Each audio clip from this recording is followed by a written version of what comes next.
आज से हम लोग ये टॉपिक्स उठा रहे हैं, ठीक है।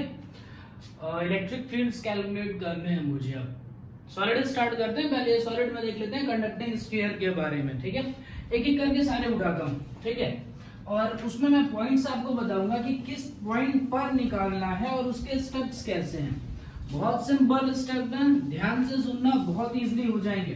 तो चलो हम पहला सरफेस जो है, या फिर कह सकते हो कि जो फर्स्ट शेप है उसको उठाते हैं। तो हमारा पहला शेप ले लेते हैं सॉलिड स्फीयर, ठीक है। और इसको लेते हैं कंडक्टिंग। तो बताया था बेटा कि अगर वो इलेक्ट्रिसिटी कंडक्ट कर सकता है उसके पास क्या होंगे, फ्री चार्ज अवेलेबल होंगे। और फ्री चार्ज अगर अवेलेबल होंगे तो सारे के सारे कहां भाग करके चले आएंगे, सरफेस पर चले आएंगे। यानी इसके अंदर कोई भी आपका चार्ज मिलने वाला नहीं है। यानी जो भी मैं चार्ज ड्रॉ करने वाला हूं वो सारे के सारे चार्जेस कहां ड्रॉ करने वाला हूं, सरफेस पे, ठीक है।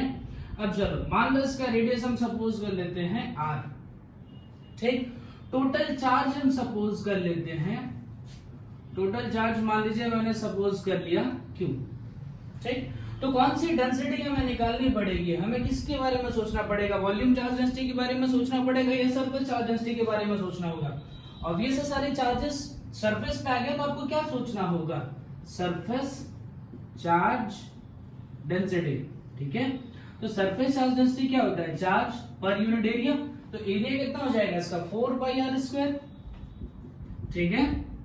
किससे लिख देंगे इसको, सिग्मा से, ठीक है। ओके चलो अब इसमें मुझे क्या करना है, कह रहा है मुझे कैलकुलेट करो इलेक्ट्रिक फील्ड। तो इलेक्ट्रिक फील्ड कैलकुलेट कर रहे हैं तो कहां पर कैलकुलेट करना है, 3 पॉइंट्स कह रहा है। पहला पॉइंट कह रहा है कि इनसाइड कैलकुलेट करो, स्फीयर के अंदर। दूसरा कह रहा है कि भाई ऑन द सरफेस, वो चेक करो कि सरफेस पे कैसा होगा। और एक कह दो आउटसाइड द स्फीयर। ये 3 पॉइंट्स पे हमें चेक करना है। पहले पॉइंट को चेक करना है कि अगर इनसाइड होगा तो कैसे कैलकुलेट करना है, दूसरा है ऑन द सरफेस है तो कैसे कैलकुलेट करना है, तीसरा है तो आउटसाइड है तो कैसे कैलकुलेट करना है। पहला स्टेप ध्यान से सुनिएगा बेटा, इसमें हम गॉस थ्योरम ही लगाने जा रहे हैं। गॉस थ्योरम क्या कहता है, देखो गॉस थ्योरम क्या है, close integral E dot ds is equal to Q enclose divided by epsilon. ये आपको स्टेटमेंट याद होने चाहिए, प्लीज ध्यान से सुनिएगा, याद होना चाहिए। इलेक्ट्रिक फील्ड है, सरफेस एरिया है, सिर्फ जो गॉसियन सरफेस आप ड्रॉ करोगे उसके अंदर का चार्ज इनक्लोज्ड और एप्सिलॉन नॉट, ठीक है। देखो सबसे पहले स्टेप में क्या करना है, आपको गॉसियन सरफेस ड्रॉ करना है। मान लीजिए मैं फर्स्ट वाले केस के बारे में बात करता हूं, इनसाइड। चलिए पहला उठा लेता हूं, इनसाइड के बारे में सोचना है तो कैसे काम करना होगा। तो क्या करो इनसाइड के लिए, मान लो सपोज करते हैं कि यहां पर एक पॉइंट है P और इस पॉइंट P पर इलेक्ट्रिक फील्ड कैलकुलेट करना है। तो क्या करिए, इस पॉइंट P को लेकर के गॉसियन सरफेस बनाइए। अब क्या सिखाया था बेटा, गॉसियन सरफेस एक पॉइंट के लिए ड्रॉ करना होगा, एक स्फीयर के लिए ड्रॉ करना होगा, एक प्लेन शीट के लिए ड्रॉ करना और एक लाइन के लिए ड्रॉ करना। ये 4 आपको समझ में आने चाहिए। तो इसके लिए आपको गॉसियन सरफेस कैसा मिलेगा, स्फेरिकल। थोड़ा दिमाग लगा के भी देखना, ऐसे स्फेरिकल मिल जाएगा। इसका एक लॉजिक है, लॉजिक ये स्फीयर क्यों ले रहे हैं, ताकि हर पॉइंट पर इलेक्ट्रिक फील्ड की वैल्यू क्या है, सेम है। इलेक्ट्रिक फील्ड क्या होता है, KQ डिवाइडेड बाय R का स्क्वायर। तो डिस्टेंस अगर हर जगह सेम आ जाएगी तो इलेक्ट्रिक फील्ड सेम आएगा, तो कांस्टेंट है तो इंटीग्रेशन से बाहर आ जाएगा, ठीक है। तो चलो चेक करते हैं। पहला बार हम कर रहे हैं इनसाइड वाला, ठीक है। फर्स्ट है इनसाइड। देखो क्या होगा, अंदर की अगर बात करोगे इनसाइड की, तो इसमें अगर हम चलो ये मान लेते हैं स्मॉल r का इसका गॉसियन सरफेस है, ठीक। हर पॉइंट पर इलेक्ट्रिक फील्ड क्या है, इक्वल है, क्योंकि सभी पॉइंट से देखा जाए तो डिस्टेंस इक्वल है। तो इलेक्ट्रिक फील्ड चलो मैं बाहर भी निकाल दूं, ds का इंटीग्रेशन भी लिख दूं, कोई बात नहीं। सर मुझे बताओ चार्ज इंक्लोज कितना है, इस गॉसियन सरफेस के अंदर कितना चार्ज है, इसके अंदर चार्ज है 0, ठीक। मतलब आपकी जो इलेक्ट्रिक फील्ड निकल के आई वो इलेक्ट्रिक फील्ड कितनी निकल के आई, 0। अच्छा एक बात सोचो, इसके पहले एक टॉपिक में पढ़ाया था तो शील्डिंग पढ़ाई थी। शील्डिंग में क्या बताया था कि किसी भी कंडक्टर के अंदर कोई इलेक्ट्रिक फील्ड नहीं होता। शील्डिंग पढ़ाया गया था प्रीवियस 2 लेक्चर्स में, उसमें देखना किसी भी कंडक्टर के अंदर इलेक्ट्रिक फील्ड एग्जिस्ट नहीं करती। तो आप देख लो ना, ये कंडक्टर ही तो था, कंडक्टर के अंदर इलेक्ट्रिक फील्ड कितनी आ रही है, 0। ठीक है, पहला पॉइंट सॉल्व हो गया। अच्छा मान लो मैं दूसरा करूं, दूसरा कहता हूं on the surface, on the surface की अगर हम बात करें तो क्या करना होगा, देखो सरफेस के ऊपर चेंज करो इस डायग्राम में। अब मुझे कौन से पॉइंट पर कैलकुलेट करना है, देखो अब मुझे मान लो ये P पॉइंट यहां पर है, इस पर कैलकुलेट करना है। ठीक है, तो इसको लेकर के गॉसियन सरफेस ऐसा बनना चाहिए, ठीक है ना, ऐसा गॉसियन सरफेस बना दो। मतलब ऐसा सोच रहे हैं कि स्फीयर है, उसके उस स्फीयर के ऊपर से ही हम एक दूसरा स्फीयर बना रहे हैं, मतलब जस्ट टच करता हुआ, तो सारे चार्ज तो अंदर आ गए। यानी यहां पर अगर इलेक्ट्रिक फील्ड लिखोगे तो लिखोगे E dot ds is equal to Q enclose by epsilon naught, और इसमें क्या होगा, सारा का सारा चार्ज ही इनक्लोज आ जाएगा। भाई जो ये पॉजिटिव चार्ज होते हैं बेटा, ये सरफेस पे होते हैं, और आपने सरफेस को ही पूरा कवर कर लिया है। देखो जैसे पूरा सरफेस ही कवर कर लिया, मतलब जितने पॉजिटिव चार्ज होते हैं वो सारे के सारे कहां पर होते हैं, सरफेस पे। ऐसे सारे चार्जेस सरफेस के ऊपर है, तो सारे चार्जेस क्या हो गए, इनक्लोज हो गए, यानी टोटल चार्ज ही इनक्लोज हो गया। अच्छा टोटल चार्ज को कैसे लिख सकते हो, थोड़ा सा यहाँ से रिप्लेसमेंट करो, तो टोटल चार्ज को लिखा जा सकता है सिग्मा डिवाइडेड बाई 4πr²। ठीक है, चलो यहाँ लिख लो, पहले इलेक्ट्रिक फील्ड लिखो। इलेक्ट्रिक फील्ड देखो, इस गॉसियन सरफेस के लिए रेडियस कितनी हो जाएगी, जो इसका रेडियस होगा वही गॉसियन सरफेस का भी रेडियस आएगा। तो अगर रेडियस इसका लिखो कैसे आ जाएगा बेटा, इलेक्ट्रिक फील्ड तो बाहर निकल गया, ds का इंटीग्रेशन क्या होगा, सरफेस एरिया, देखो तो इसका सरफेस एरिया कितना होगा 4πr²।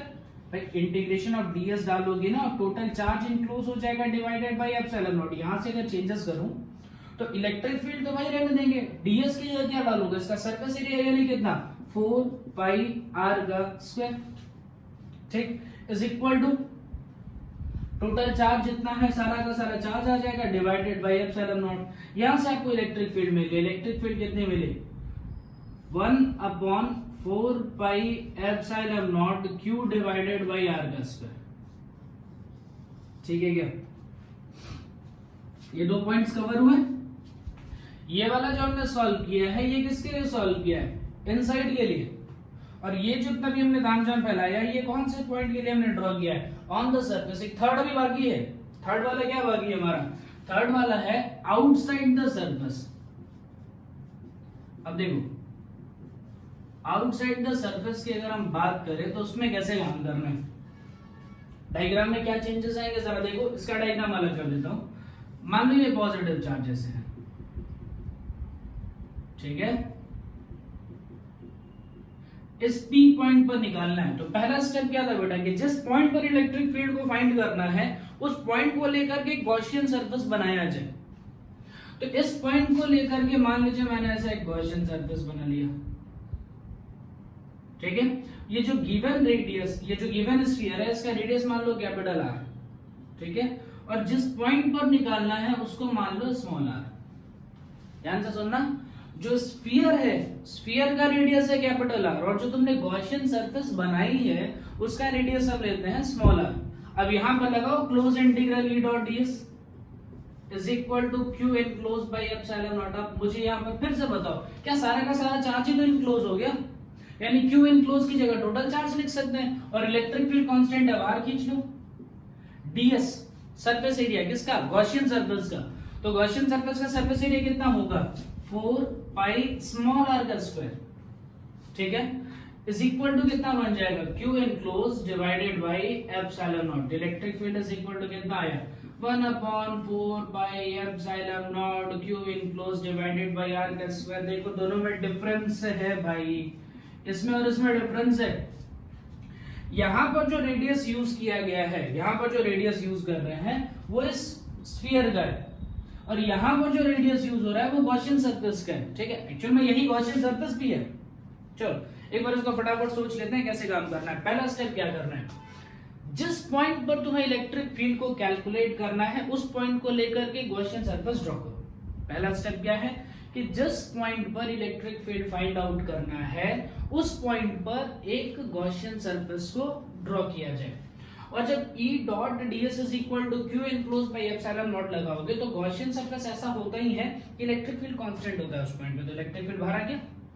ds का इंटीग्रेशन करते हैं तो ये जो सरफेस तुम ले रहे हो बेटा ये गॉसियन सरफेस है, ठीक है क्या?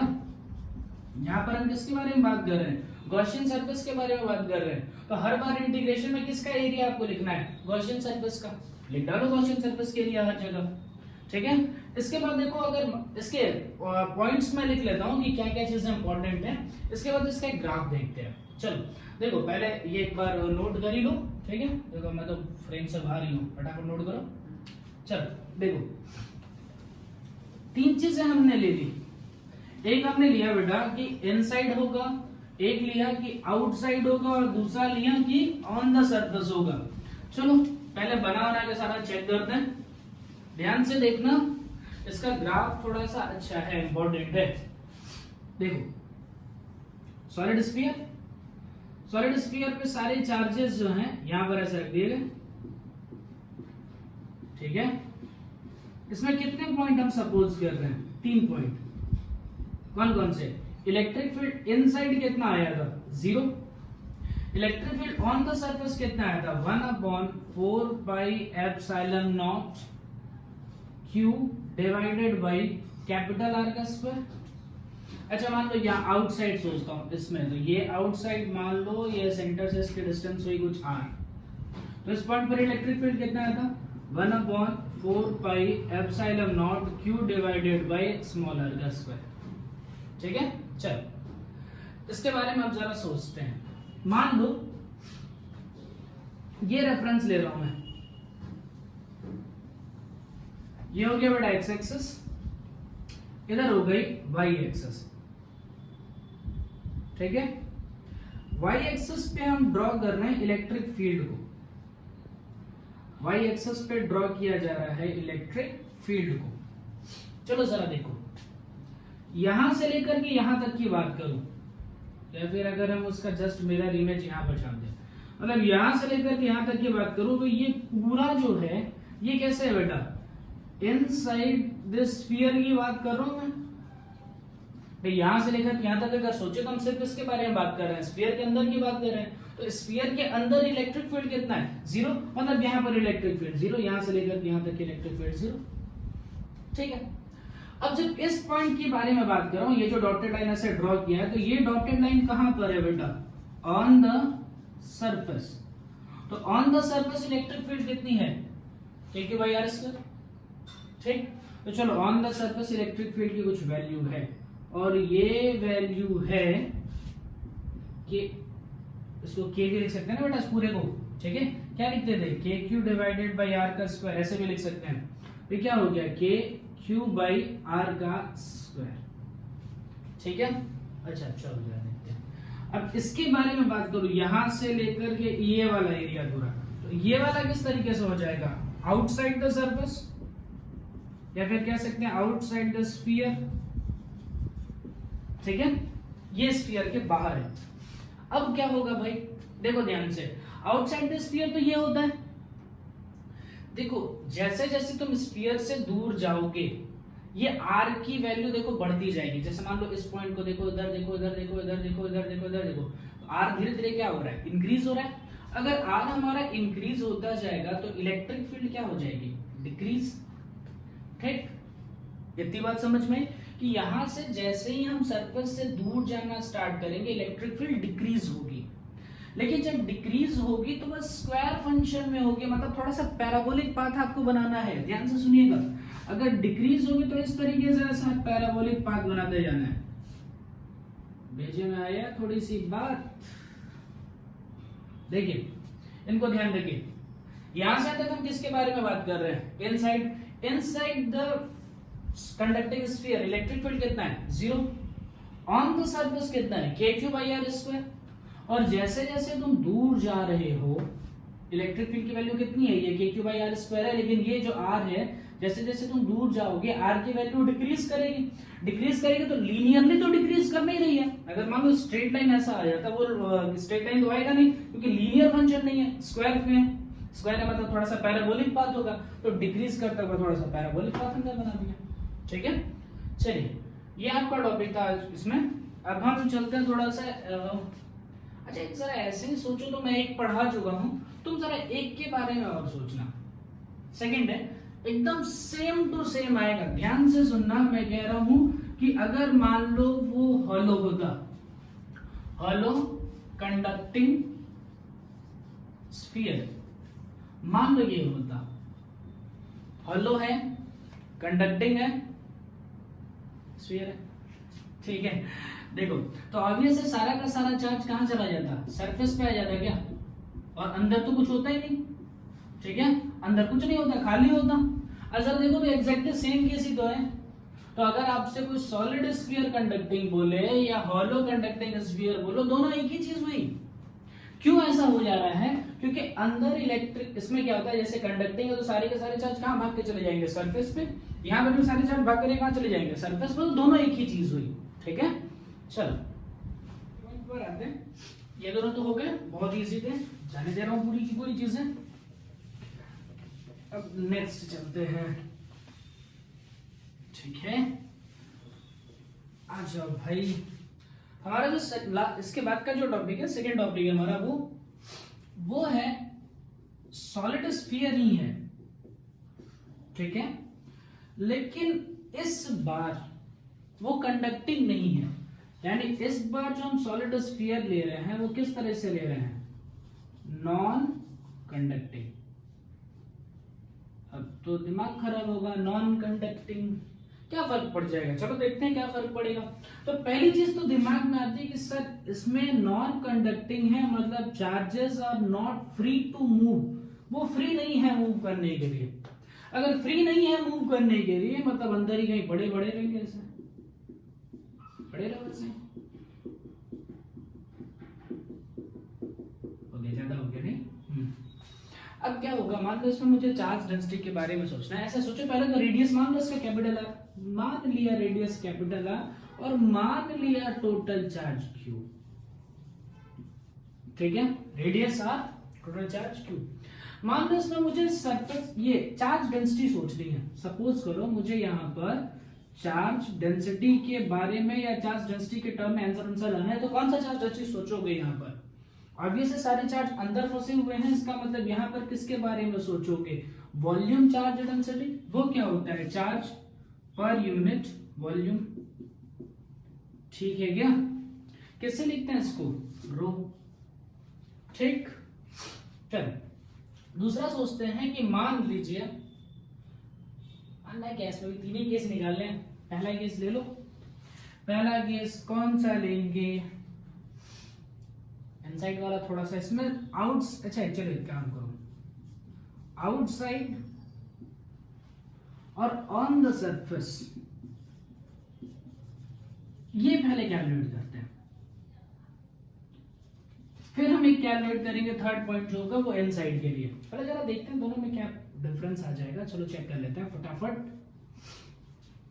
आउटसाइड बाहर निकालना है, क्या बताया गया था बेटा, पहला स्टेप क्या है कि जिस पॉइंट पर इलेक्ट्रिक फील्ड कैलकुलेट करना है उस पॉइंट को पकड़ो और उस पॉइंट से गॉसियन सरफेस बना लो।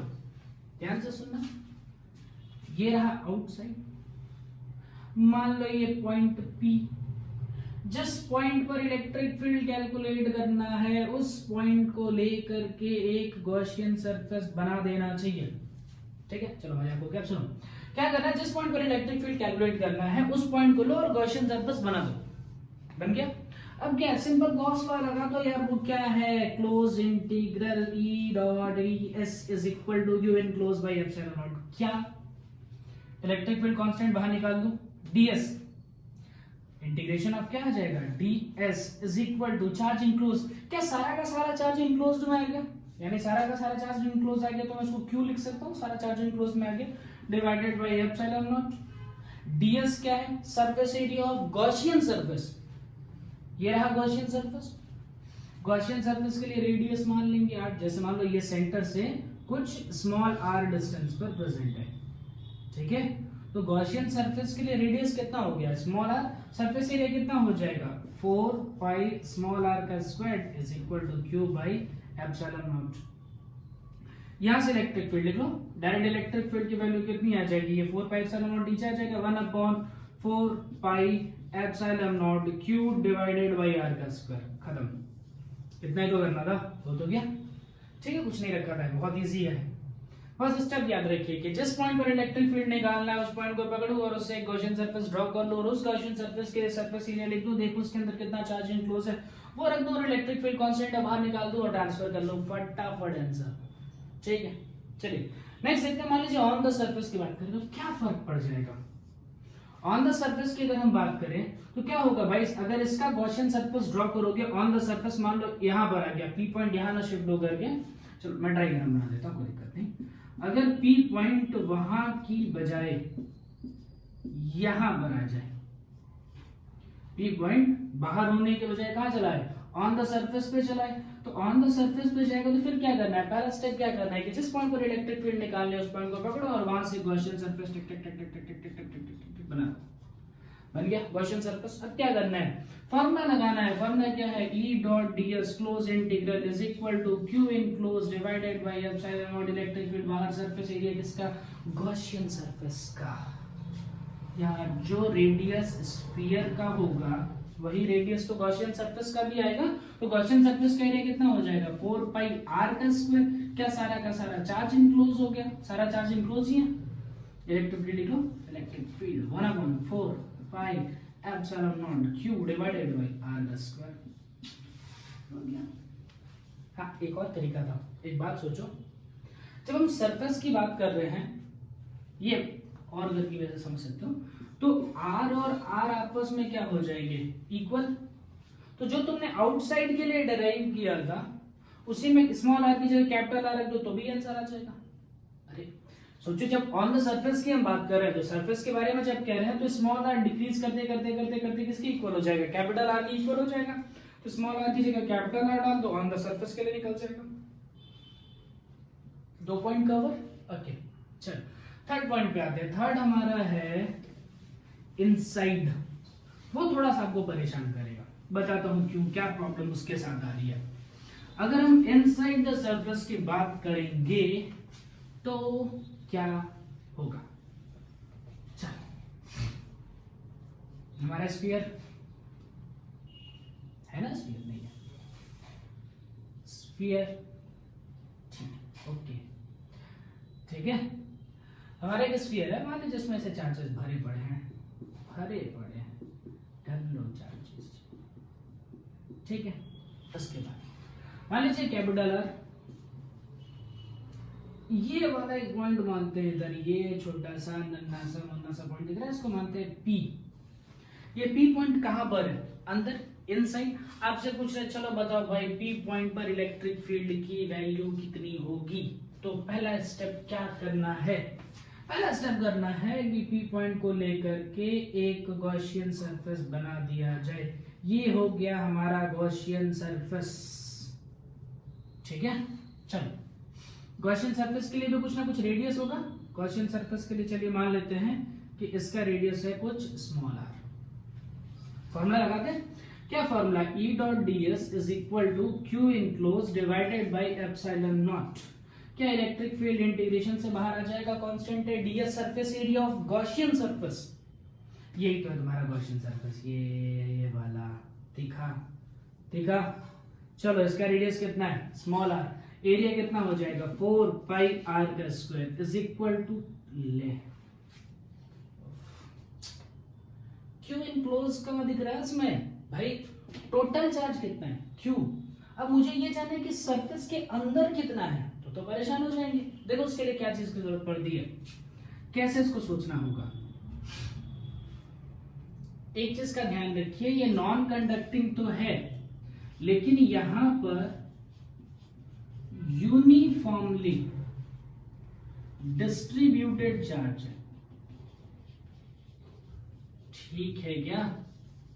चार्ज है वो यूनिफॉर्म में डिस्ट्रीब्यूटेड है। यूनिफॉर्मली डिस्ट्रीब्यूटेड होने का मतलब इसकी वॉल्यूम, चार्ज, डेंसिटी कांस्टेंट आएगी। फिर से देखो चार्ज कैसे डिस्ट्रीब्यूटेड है, इवन फॉर्म में डिस्ट्रीब्यूटेड है, ठीक है। वॉल्यूम चार्ज डेंसिटी का मतलब क्या होता है, चार्ज पर यूनिट वॉल्यूम। इसका मतलब होता है बेटा charge per unit volume. Unit volume पे कितना चार्ज है वो कैलकुलेशन में लेना है। यूनिट वॉल्यूम पे कितना चार्ज है वो मुझे पता है, तो इस वॉल्यूम पे कितना चार्ज होगा वो नहीं निकाल सकते क्या? यूनिटरी मेथड यूज करो, मतलब मैं कह सकता हूं कि यूनिट वॉल्यूम में, यानी कह दूं कि 1 मीटर क्यूब में इतने चार्ज। अरे यही तो मतलब हुआ वॉल्यूम चार्ज डेंसिटी का मतलब क्या हुआ? Charge per unit volume. Unit volume मतलब क्या? 1 मीटर क्यूब। तो 1 मीटर क्यूब में रो के बराबर का चार्ज है।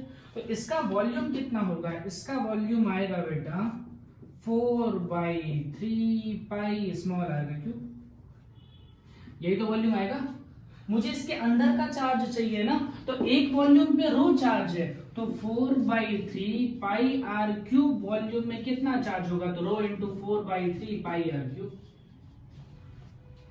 फिर से देखिए, ये क्या लिखा मैंने?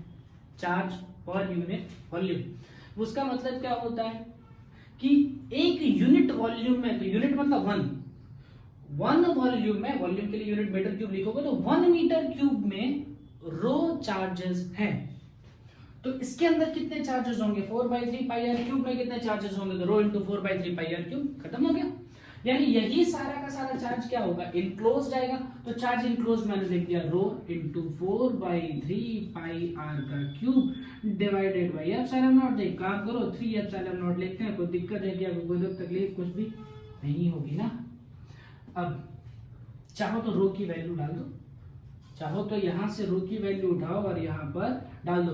ये कितना हो गया? Electric field into 4 pi r का square is equal to, rho की वैल्यू डालो तो q divided by 4/3 pi capital r का क्यूब इंटू ये हो जाएगा 4/3 पाई स्मॉल आर का क्यूब। ठीक है, डिवाइड में एप्सिलॉन नॉट रहेगा। देखो यहाँ पे ऐसे लिख देता हूँ एप्सिलॉन नॉट। ठीक है, 4/3 पाई निपट जाएंगे, निपट गए। क्या बन गया यहाँ से? देखो ये हो गया q divided by 4 pi r square, नीचे ले लो तो ये हो जाएगा 4 पाई एप्सिलॉन नॉट। यहां पर बचेगा आर क्यूब, आर स्क्वायर नीचे आएगा और ये आर क्यूब ऊपर था, ये निपट गया ऐसे। क्या बन गया भाई? इलेक्ट्रिक फील्ड कितना आ गया? तो इलेक्ट्रिक फील्ड आया 1/4 pi epsilon naught q divided by r का क्यूब इंटू आर। ध्यान से सुनना, अब यहां पर बहुत इंपॉर्टेंट फैक्ट है। 4 पाई epsilon not constant, Q constant, capital R क्या है बेटा? कैपिटल आर है रेडियस ऑफ स्फीयर। जो तुमने स्फीयर लिया था वो रेडियस ऑफ स्फीयर, यानी ये कांस्टेंट, ये कांस्टेंट, ये कांस्टेंट, ये पूरी चीज क्या हो गई? कांस्टेंट है। वेरिएबल क्या है? ये आर ही तो वेरिएबल है, अंदर बाहर कर रहे हैं आप इसको, तो आर को घटा रहे हो, बढ़ा रहे हो, घटा रहे हो, बढ़ा रहे हो। अब यहां से देखो लिख सकता हूं मैं, electric field is directly proportional to r. दोनों पे पावर कितना है? 1। यानी ये वेरिएशन कैसा आएगा? लीनियर। इलेक्ट्रिक फील्ड डिस्टेंस के अकॉर्डिंग यहां पर कैसे वेरी करेगी? ये वेरिएशन कैसा आएगा? Linear variation. ठीक है क्या? चलो अब सर इसी के बारे में सोच लेते हैं, हम थोड़ा सा ग्राफ प्लॉट करते हैं। जैसा नोट कर डालना। कितने पॉइंट्स हमने पढ़ लिए? 3। 2 बहुत इजी थे, बाहर निकालना या अंदर निकालना बहुत इजी था। ये सॉरी ऑन द सरफेस निकालना बहुत इजी था। परेशान सिर्फ किसने किया? इनसाइड वाले ने, क्योंकि इनसाइड में जो चार्ज इनक्लोज था वो आपको निकालना पड़ेगा with the help of volume charge density. चलो इसका ग्राफ प्लॉट करते हैं। ठीक है, से तो नोट ही कर लिया, ध्यान देता हूँ सारी चीजें। वो सिर्फ ये रखता हूँ, इसका जो फॉर्मूला है हमें काम आएगा भी ग्राफ को प्लॉट करने के लिए।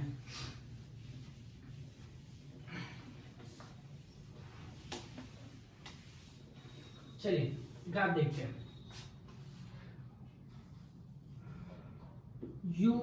Uniformly distributed non conducting solid sphere. ध्यान रखना, uniformly charge distributed non conducting solid sphere. चल फिर वही सोचो, यहां से लेकर के यहां तक inside, on the surface, outside the surface. ठीक है, चलो इनसाइड के बारे में बात करते हैं। तो इनसाइड में इलेक्ट्रिक फील्ड और डिस्टेंस का वेरिएशन कैसा है, लीनियरली, यानी जब r को इंक्रीज करोगे तो इलेक्ट्रिक फील्ड भी क्या हो जाएगी, इंक्रीज कर जाएगी। चलो ये डिस्टेंस हम बढ़ाते हैं, डिस्टेंस जैसे जैसे सेंटर से बढ़ती जाएगी इलेक्ट्रिक फील्ड भी बढ़ता जाएगा, लेकिन लीनियरली बढ़ेगा। आई बात समझ में? ऐसे सोचो, ध्यान से देखो, कोशिश करो। हम क्या कर रहे हैं, अंदर की बात कर रहे हैं। अंदर में क्या है, जैसे जैसे मैं डिस्टेंस बढ़ा रहा हूं इलेक्ट्रिक फील्ड इंक्रीज कर, लेकिन उसका वेरिएशन कैसा है, लीनियर वेरिएशन है। अब यहां पर पहुंच गए सरफेस पे, on the surface. On the surface क्या आया था, जरा सोचो तो, क्या किया था तुमने, सारा का सारा चार्जिंग क्लोज हो गया था, और उसको जब सॉल्व किया था तो ऑन द सरफेस के लिए, ऑन द सरफेस के लिए आपकी इलेक्ट्रिक फील्ड की वैल्यू कितनी आई थी, 1/4 pi epsilon naught Q divided by r square.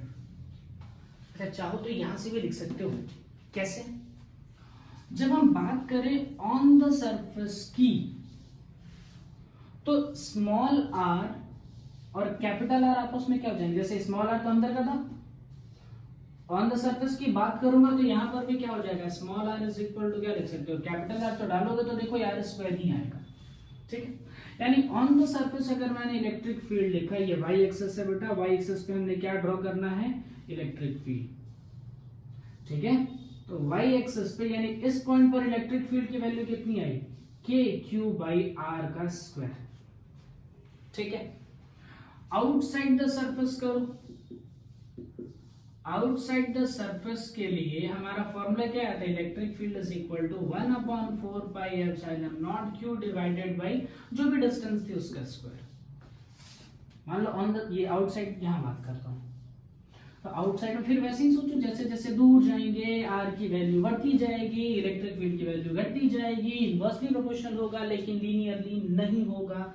यहां पर हमारा कैसा होगा, एक्सपोनेंशियली डिक्रीजिंग, एक्सपोनेंशियली नहीं मतलब पैराबोलिक, ऐसा डिक्रीजिंग। ठीक है, एग्जैक्टली सेम ग्राफ इस साइड भी हो जाएगा बेटा। ठीक है, क्या गेंदा कैसे ग्राफ प्लॉट कर रहे हैं। ठीक है, चलिए ऐसे नोट कीजिए, फिर हम आज थर्ड टॉपिक को स्टार्ट करते हैं। हमारा थर्ड टॉपिक अभी होगा जिसमें हम एक लीनियर चार्ज के बारे में बात करेंगे, इसे नोट कर लो। ठीक है, चलो थर्ड पॉइंट हम यूज करते हैं। दो हो गए बेटा, स्फेरिकल चार्जेस हो गए, जिसमें हमने स्फेरिकल चार्जेस में कंडक्टिंग को डिस्कस कर लिया, नॉन कंडक्टिंग को डिस्कस कर लिया, एक कंडक्टर के अंदर, ऑन द सरफेस, बाहर, वो भी डिस्कशन में आ गया। चलिए आपका थर्ड पॉइंट जो है वो है एक लाइन चार्ज के बारे में। सपोज करो हमें लाइन चार्ज की वजह से इलेक्ट्रिक फील्ड कहीं कैलकुलेट करना है, मतलब एक इनफाइनाइटली लॉन्ग ऐसे वायर है, बहुत बड़ा वायर है, और उस पे ऐसे पॉजिटिव चार्ज है बहुत सारे। ठीक है, इसकी वजह से मान लीजिए इस P पॉइंट पर, ये हमारा पॉइंट है P, जो इसके साथ एक डिस्टेंस है R, उस पॉइंट पर हमें इलेक्ट्रिक फील्ड को कैलकुलेट करना है। इस पॉइंट पर इलेक्ट्रिक फील्ड की वैल्यू कितनी होगी, तो देखो कैसे इसमें काम करना है। पहली चीज, कौन सी चार्ज डेंसिटी के बारे में सोचोगे। अगर हम चार्ज डेंसिटी सोचे तो एक लाइन है, यानी यहां पर क्या सोचना पड़ेगा, linear charge density. Linear charge density का मतलब क्या होता है, चार्ज पर यूनिट लेंथ। किससे लिखते हैं उसको, लैम्डा से। अब इनफाइनाइटली लॉन्ग वायर है, P पॉइंट पर निकालना है, क्या सिखाया था, सबसे पहला स्टेप क्या था, गॉसियन सरफेस ड्रॉ करो। तो जिस पॉइंट पर इलेक्ट्रिक फील्ड निकालनी है उस पॉइंट को पकड़ो और एक गॉसियन सरफेस बना लो। ऐसे गॉसियन सरफेस बन गया। लाइन चार्ज के लिए गॉसियन सरफेस का शेप बताया था बेटा, वो कैसा आना चाहिए, सिलिंड्रिकल, इस तरीके से। ठीक है, चलो मतलब क्या हुआ, ये तुम्हारा एक सिलिंड्रिकल शेप हो गया, मान लीजिए इसकी हाइट h है। चलो पहला स्टेप कवर हो गया। पहला स्टेप क्या था, गॉसियन सरफेस को ड्रॉ करने का। गॉसियन सरफेस हमारा ड्रॉ हो गया। अब क्या करना है, फॉर्मूला लगाना है। वो फॉर्मूला क्या है, E dot ds is equal to Q enclose by epsilon naught. ठीक है, अच्छा अब यहां पर आपके दिमाग में एक छोटा सा डाउट आना चाहिए, बिल्कुल आना चाहिए, कि सर आपने ये जो सिलेंडर ड्रॉ किया है, इस सिलेंडर के तो 3 सरफेस होते हैं।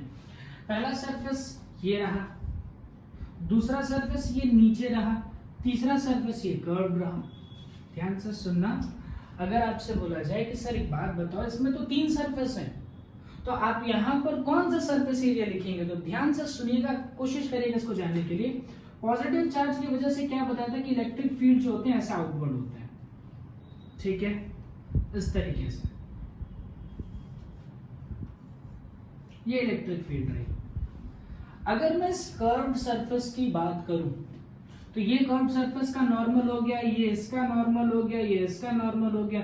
मान लो मैं ऊपर वाला सरफेस सोचूं, नीचे वाला सरफेस सोचूं, इन दोनों सरफेस के बारे में सोचते हैं, तो इसमें इलेक्ट्रिक फील्ड और नॉर्मल वेक्टर एक दूसरे के कैसे आ रहे हैं? परपेंडिकुलर। मतलब यहाँ पर थीटा की वैल्यू कितनी हो जाएगी? 90। यहाँ पर भी थीटा की वैल्यू कितनी हो जाएगी? 90। लेकिन यहाँ पर थीटा की वैल्यू कितनी होगी? 0। तो अगर यहाँ पर E डॉट ds लिखते भी हो तो भाई इसमें डॉट प्रोडक्ट होता है, तो क्या आता है? cos theta. तो cos 90 कितना हो जाएगा? 0। इसमें भी cos 90 क्या हो जाएगा? 0। मतलब ऊपर वाले सरफेस और नीचे वाले सरफेस से कोई लेना देना नहीं है। थोड़ा सा दिमाग लगाओ तो भी समझ सकते हो कैसे। क्योंकि ऊपर वाले सरफेस से यहाँ से और यहाँ से कोई भी फील्ड लाइंस पास नहीं करेंगे, क्योंकि सरफेस ऐसा है और इलेक्ट्रिक फील्ड भी इसी तरीके से, दोनों एक दूसरे के परपेंडिकुलर चल रहे हैं, ठीक है। सरफेस का जो वेक्टर होता है वो ऊपर आता है बेटा। सरफेस भले ऐसे है लेकिन उसका नॉर्मल वेक्टर कैसे आता है? उसके परपेंडिकुलर, ठीक है। यानी यहाँ पर हमें सिर्फ कौन से सरफेस के बारे में सोचना होगा? ये कर्व्ड सरफेस के बारे में सोचना होगा, ठीक है। समझ गए इतनी बात? तो चलिए लिखते हैं कर्व्ड सरफेस के बाद क्या हो सकता है। यहाँ का नेक्स्ट स्टेप लिखते हैं। तो इलेक्ट्रिक फील्ड तो बाहर, integration of ds is equal to q enclose. क्या यहाँ से लेकर के यहाँ तक की चार्ज, ये देखो, यहाँ से लेकर के यहाँ तक का चार्ज ही तो इनक्लोज है। लीनियर चार्ज डेंसिटी मतलब क्या होता है? Charge per unit length. मतलब 1 मीटर पे कितना चार्ज है? इस लीनियर चार्ज डेंसिटी का मतलब क्या होता है? Charge per unit length. Per unit length का मतलब 1 मीटर पर कितना चार्ज है? तो 1 मीटर पे लैम्डा चार्ज है, तो यहां से यहां तक की हाइट कितनी है? h। 1 मीटर पे अगर लैम्डा चार्ज है तो h मीटर पे कितना होगा? Lambda into h divided by epsilon. Again surface area curve कितना आएगा? Curve surface area 2 pi R H. ये क्या है? सिलेंडर है ना, तो कर्व सरफेस एरिया कितना आ जाएगा? 2 पाई आर इनटू एच। तो electric field into 2 pi r into h is equal to lambda h divided by epsilon naught. ये निपट गया, ठीक है। ये एच ही लिखा था, ठीक। तो electric field is equal to कितना आया? देखो ये हो जाएगा 2 pi epsilon naught lambda divided by r. एक काम करते हैं, 2 से ऊपर नीचे मल्टीप्लाई कर देते हैं। इसका एक फायदा ये है, ये 4 पाई एप्सिलॉन नॉट बन जाएगा, तो उसको k लिख सकते हो। तो electric field is equal to क्या हो जाएगा? 2k lambda by are. अच्छा ध्यान से सुनना, इसके पहले 2-3 लेक्चर पहले एक टर्म पढ़ाया था जिसमें हमने इलेक्ट्रिक फील्ड कैलकुलेट किया था, सेम था। लेकिन वहां पे क्या था? पहले हमने एक फाइनाइट लाइन की वजह से क्लियर किया था और उस फाइनाइट को -90 से +90 तक हमने इंटीग्रेट किया था। उसमें भी सेम इंटीग्रेशन के बाद से यही इलेक्ट्रिक फील्ड का फॉर्मूला निकला था। कितना आया था? k लैम्डा बाई r, ठीक है। तो उतना काम जाम करने से अच्छा डायरेक्ट यहाँ से निकाला जा सकता है। तो गॉस थ्योरम क्या होता है? इलेक्ट्रिक फील्ड को कैलकुलेट करने का एक बहुत सॉलिड सा आपको मेथड देता है, ठीक है। चलिए इसके बाद एक और छोटा सा टॉपिक कर लेते हैं। हम अभी एक थिन शीट की वजह से करेंगे, नेक्स्ट लेक्चर में थोड़ा सा उसको और ज्यादा इम्प्रूव करेंगे, उसको थोड़ा सा आगे लेकर के चलेंगे। अभी तो एक छोटा सा काम और करते हैं। वो छोटा सा काम देखो गया,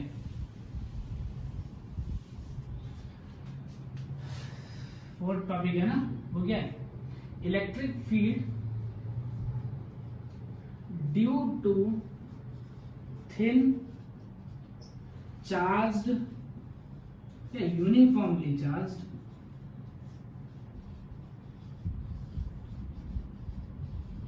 प्लेट।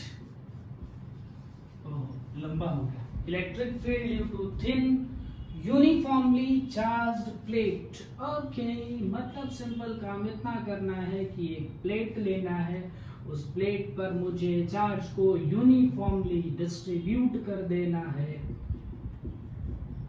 ठीक है क्या? और इसकी वजह से मान लीजिए मुझे इसकी वजह से ये r डिस्टेंस पर इलेक्ट्रिक, ये पॉइंट P है, इस पॉइंट पर इलेक्ट्रिक फील्ड को कैलकुलेट करना है। सुनना बहुत अच्छे से पॉइंट्स को, नहीं तो कंफ्यूजन होती है इसमें। पॉइंट्स क्या, जरा ध्यान से सुनिए। मान लो ये थिन शीट है, इस पर चार्ज रखे हैं, ठीक? तो इलेक्ट्रिक फील्ड इधर भी निकलेगी, इधर भी निकलेगी। ध्यान से सुनना, मैं यहाँ पर थिन करा रहा हूँ, इसके बाद हम करेंगे जिसमें थोड़ा थिक होगा। तो थिक होगा तो क्या होगा, वो एक अंदर जो है कंडक्टर बन जाएगा। ठीक है सर, फिर से ध्यान से सुनना, क्या कह रहे हैं। अभी हम किसके बारे में बात कर रहे हैं? थिन, बहुत पतला, एकदम पतला, मतलब एक प्लेट शीट है एकदम पतली सी, उसके ऊपर चार्ज ऐसे रख दिया, तो चार्ज की वजह से इलेक्ट्रिक फील्ड ऐसे भी होगी, ऐसे भी होगी। अगर मैं इसका गॉसियन सरफेस ड्रॉ करूं, तो गॉसियन सरफेस आप इसमें कोई भी शेप का ड्रॉ करो, फर्क नहीं पड़ता, लेकिन ध्यान से सुनना कैसे ड्रॉ करना चाहिए। अगर इसका गॉसियन सरफेस मैं लूं, आप चाहो तो प्लेट ले लो, कोई दिक्कत नहीं है। आप इस तरीके से, जैसे P पॉइंट है ना, इस पॉइंट पर एक गॉसियन सरफेस आप सिलिंड्रिकल ले सकते हो, एक प्लेट का शेप ले सकते हो, कोई बात नहीं, दिखेगा वो भी चलेगा। मान लीजिए मैं क्या करता हूं, ऐसे सिलिंड्रिकल लेता हूं, इस तरीके से, ऐसा देखो, ध्यान से सुनना मेरे भाई, ये वाला थोड़ा सा दिमाग खराब करेगा, थोड़ा सा, हल्का सा एकदम। देखो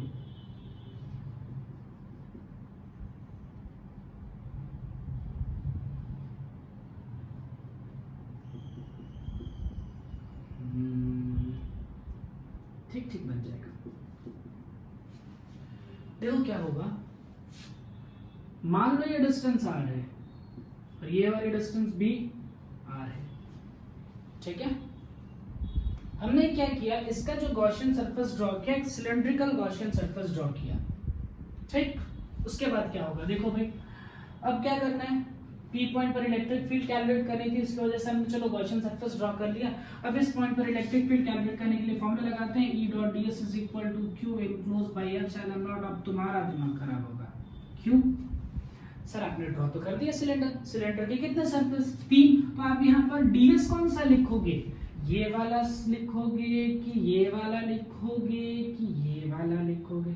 एक नॉर्मल ये आएगा, एक नॉर्मल ये आएगा और एक नॉर्मल ये आएगा, ठीक है। चलो देखते हैं पहले, E डॉट ds है, ठीक है। ये जो प्लेन शीट है, इस प्लेन शीट की वजह से इलेक्ट्रिक फील्ड जो होगी ऐसे आउटवर्ड आएगी, बाहर की तरफ, ठीक है।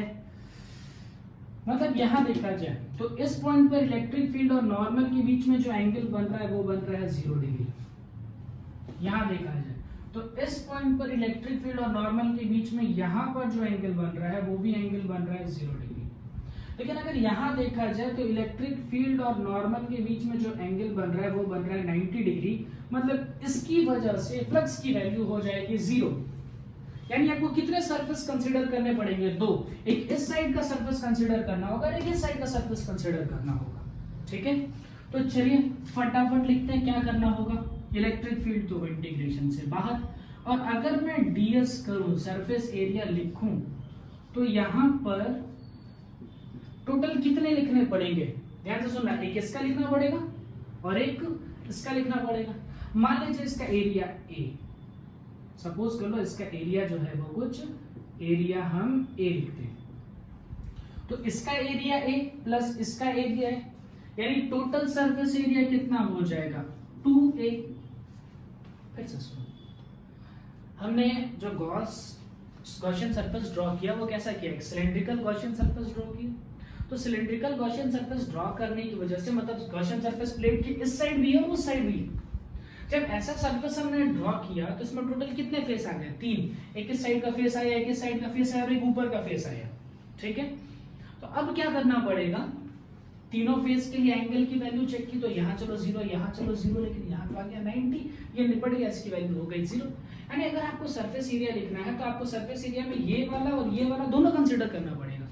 मान लिया इसका एरिया A, तो टोटल एरिया कितना हो गया 2A। ठीक है, ओके। चलो जरा चार्ज इनक्लोज लिखते हैं। चार्ज इनक्लोज के लिए क्या सोचोगे? पहले मुझे बताओ कौन सी चार्ज डेंसिटी सोचनी चाहिए। एक प्लेट पे चार्ज हमने बिछा रखा है, मतलब सरफेस चार्ज डेंसिटी किससे लिखते हैं? सिग्मा। ठीक है भाई, देखो ये एरिया A है तो ये भी एरिया A होगा, ये भी एरिया A होगा, क्योंकि एक ही सिलेंडर है। ठीक है, तो चार्ज इनक्लोज कितना आया, मतलब इसके अंदर कितना चार्ज आया? देखो ध्यान से, सरफेस चार्ज डेंसिटी का मतलब होता है 1 मीटर स्क्वायर पे कितना चार्ज है, तो 1 मीटर स्क्वायर पे सिग्मा चार्ज है। तो A एरिया पे कितना होगा? A into sigma, A into sigma divided by H, चला नॉट ए सेकंड, ये इलेक्ट्रिक फील्ड की आगे value sigma by 2 epsilon naught. ये वेरी वेरी वेरी इंपॉर्टेंट है। क्यों? आगे जाकर के हम कैपेसिटर पढ़ने वाले हैं, उसमें बहुत काम आएगा।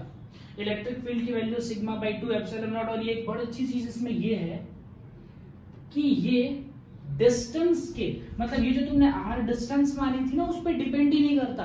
अगर ये डिस्टेंस पर डिपेंड ही नहीं कर रहा तो ये किस तरीके से होगा? यूनिफॉर्म। यूनिफॉर्म मतलब डिस्टेंस भले बढ़ती जाए कोई फर्क नहीं पड़ता, इलेक्ट्रिक फील्ड हमेशा कैसी होगी? एक जैसी होगी। ठीक है, तो ये हमारा आज का लास्ट टॉपिक था। तो डाउट्स होंगे पूछते रहना। बाकी ये गॉस थ्योरम बहुत इंपॉर्टेंट है, अभी इसके 4-5 पॉइंट्स और बाकी है, हम उसको आगे बढ़ाएंगे। आज के लिए इतना।